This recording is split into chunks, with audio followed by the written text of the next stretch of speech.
Good morning. आज हम फिर आप लोग के सामने आए हैं नया चैप्टर बहुपद, जिसे हम पॉलिनोमियल कहते हैं, उसी के साथ यहाँ पर मौजूद है जो आपके आपके सामने बोर्ड पे दिख रहा है, जिसे हम ब्रैकेट में पॉलिनोमियल लिख दिए। अब ये पॉलिनोमियल है क्या, बस ये बताना है बहुपद है क्या। तो आइए हम बताते हैं। देखिए यहाँ लिखे हैं अचर गुणित चर, इसको हम इंग्लिश में लिख दिए हैं कांस्टेंट इनटू वेरिएबल। अचर जिसे कांस्टेंट कहते हैं, अचर जिसे हम वेरिएबल कहते हैं। जब उस दोनों का मल्टीपल यानी गुना के रूप में जब रहता है दोनों एक दूसरे के साथ, तो वो एक व्यंजक होता है। और वो जो एक व्यंजक होता है, उसी व्यंजक के हमारे एक पद अलग अलग हम पद करेंगे तो वो एक बहुपद का एक पद कहलाएगा। अब उस बहुपद में वो चर और अचर को अलग अलग कर लिए। यहाँ देखिए अचर एबीसी और चर एक्स वाई जेड, जिसको हम गुणक के रूप में यहाँ लिखते हैं ax by और cz। ये ax by cz है क्या, तो ये सभी एक व्यंजक या बहुपद के पद कहलाते हैं। कोई भी जो व्यंजक होते हैं उसके अगर हम ax लिखेंगे तो वो x एक पद है, फिर dx dy लिखते हैं तो वो क्या है, वो भी एक पद है। यानी x y z में हम जो एक चर है वेरिएबल है, वो उसके साथ अगर हम मेरा कांस्टेंट में है तो वो है मेरा एक व्यंजक, और वही व्यंजक एक बहुपद होता है। अब सीधे x लिखा रहेगा तो हम ये आप पूछ सकते हैं कि क्या सिर्फ x लिखा रहेगा तो वो एक बहुपद है? हाँ, एक बहुपद है, क्योंकि x के साथ गुना में एक है, और एक से ज्यादा रहेगा तो वो दिखेगा ही, 2 रहे 3 रहे 4 रहे चाहे और कुछ भी रहे तो दिखेगा, एक नहीं दिखता है। इसका मतलब ये नहीं कि वो बहुपद नहीं, वो बहुपद है। तो ये सब कहलाएंगे उसके पद। जब दोनों एक दूसरे के साथ गुणक के रूप में रहते हैं तो वो एक व्यंजक हुए, और उसी व्यंजक को हम बहुपद ही कहते हैं। तो ये मेरे पास तो बहुपद बहुपद आप नाम से भी समझ सकते हैं कि बहुपद, बहु का मतलब ज्यादा, बहुत, और पद का मतलब पद, जिसमें 2 या 2 से अधिक पद हो वो बहुपद कहलाता है।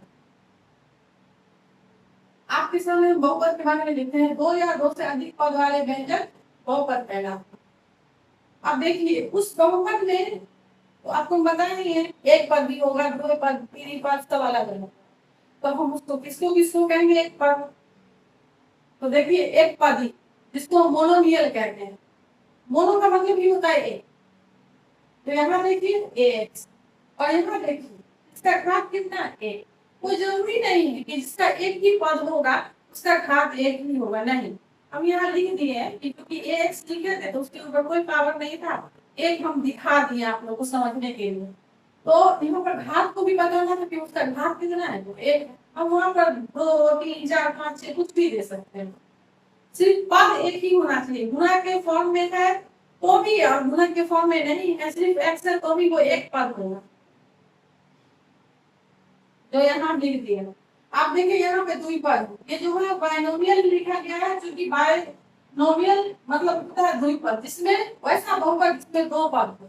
तो 2 पद हो तो यहाँ देखिए एक्स स्क्वायर प्लस बी, ये आपके पास एक पद, और ये दूसरा पद, ये हो गया एक पद, ये हो गया दूसरा पद। अब इसका घात क्या है, तो 2।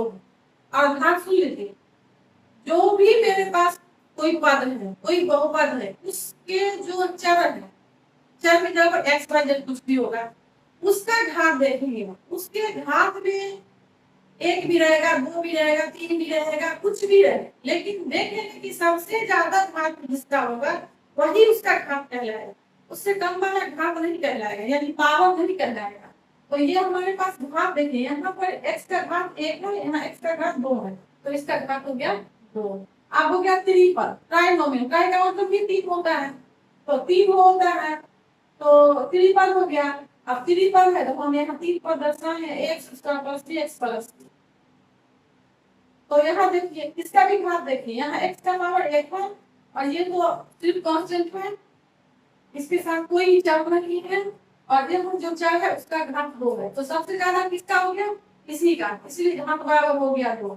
अब यहाँ इससे पहले वाले जो थे ये सवाल द्विपद, उसमें देखिए x का पावर x तो है, x का पावर 2 है, घात कितना आ गया 1 से।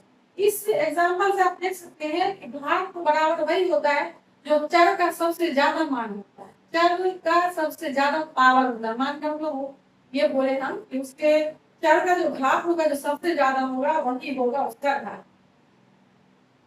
अब यहाँ त्रिपद हो गया। अब त्रिपद में से आगे देखिए शून्य बहुपद।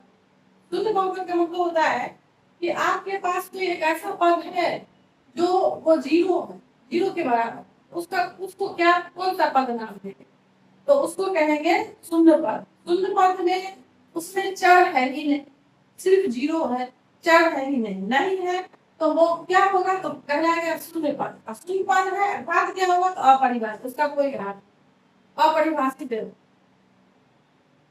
अब है रैखिक बहुपद, ऐसा बहुपद जिसके चर का घात 1 हो, उसे ही कहेंगे रैखिक बहुपद।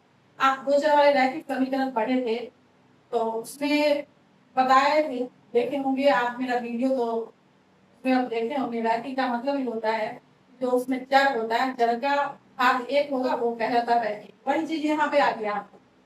इसलिए हर आप टॉपिक को जब पढ़ेंगे एक टॉपिक का रिश्ता दूसरे टॉपिक से रहता है, जो जुड़ा हुआ रहता है, कनेक्शन रहता है। तो आप देखिए रैखिक बहुपद, तो ये आ गया x प्लस b। यहाँ पर एक हम लिख दिए हैं क्योंकि x का घात 1 रहे तो आपको दिखेगा जिसका घात 1 हो गया रैखिक बहुपद। अब इसी तरह द्विघात बहुपद, तो जिसका घात 2 हो, तो द्विघात बहुपद में देखा है आपको x plus bx plus c। त्रिघात बहुपद, तो वैसा बहुपद जिसके चर का घात 3 हो वो त्रिघात बहुपद। ये हो गया त्रिघात बहुपद। अब आइए आप 1 2 3 तो पढ़ लिए, अब n घात वाला बहुपद। n घात वाला बहुपद जो होता है वो आपके सामने यहाँ दिख रहा है a n, x का power n plus a minus 1 x n minus 1 plus a n minus 2 x n minus 2 plus dot dot dot a1 x plus a। ये यहाँ हम बता दिए जहाँ a0 a1 a2 a3 dot dot dot an क्या है, अचर यानी कांस्टेंट। अब उसके साथ जो चर है वो आपको दिख रहा है x x x x जहाँ चर, तो चर का भी घात है और a0 a1 a2 जो है वो उसके गुणांक है। तो गुणांक है तो वो गुणांक में क्या होता है, अचर, तो वो सब अचर है और जो x है वो चर।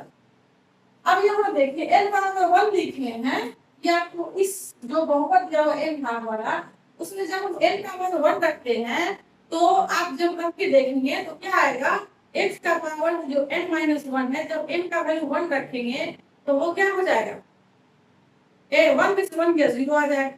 तो 0 का जब किसी चर का घात 0 आता है उसका वैल्यू 1 हो जाएगा, तो वहां पर क्या होगा, अच्छा जो पद है सिर्फ वही बचेगा क्योंकि उसका वैल्यू 1 हो जाएगा। अब उससे पहले जो an x का पावर n है, an x का पावर n, तो n बराबर हम जब देते हैं 1 तो क्या बचेगा, x का पावर 1 यानी x। तो आप जब इसको देखेंगे n बराबर 1 रखेंगे तो आपको रैखिक बहुपद आएगा, यानी कि x का घात 1 आ जाएगा। फिर n बराबर जब 2 रखेंगे तो आपको द्विघात बहुपद आएगा, फिर n बराबर जब 3 रखेंगे तो त्रिघात बहुपद आएगा। ठीक इसी तरह से हमने dot dot dot dot line किया। आपको इतना ही त्रिघात बहुपद तक पढ़ना है, लेकिन फिर भी हमको ये वाली बहुपद दी है उसमें आप वैल्यू रख करके आप देखेंगे, आप जितना घात वाला बहुपद निकालना चाहेंगे वो निकल जाएगा। आगे देखिए बहुपद होंगे। अब है कि बहुपद कौन होंगे और कौन नहीं होंगे। तो कौन होंगे में देखिए लिखा है, लिखे हम कि यदि x का घात प्राकृत संख्या में होगा वो बहुपद होगा। अब बहुपद नहीं होंगे, यदि बहुपद और नहीं होंगे तो x का घात जो ऋणात्मक होगा वो बहुपद नहीं होंगे, x का घात 1 से छोटा होगा वो बहुपद नहीं होंगे, x का घात पूर्ण वर्ग न हो, अगर पूर्ण वर्ग हो जाएगा तो वो क्या हो जाएगा, बहुपद होगा। इसलिए पूर्ण वर्ग ना होगा तो वो बहुपद नहीं होगा। जैसे पूर्ण वर्ग का मतलब हो गया अंडर 5 आता है, वो 5 क्या है, पूर्ण वर्ग में नहीं है। नहीं है तो वो अगर एक्स रहेगा अंदर में रहेगा मेरे पावर दिया हुआ रूट में, रूट के अंदर उसका पावर रहेगा, तो हमारा वो जो मेरा दिया हुआ बहुपद है वो बहुपद नहीं होगा। फिर क्या है आगे क्या लिखे, जहाँ एक्स क्या है, जहाँ एक्स एक्स एक्स लिखे हैं, कोई जरूरी नहीं कि एक्स है वहाँ पे वाई भी होगा, जेड भी हो सकता है। तो नीचे हम लिख दिए हैं एक्स क्या है, चर, जो वेरिएबल वो बदलता है। आज के वीडियो में इतना ही, जो बहुपद से जुड़ा हुआ है। Thank you.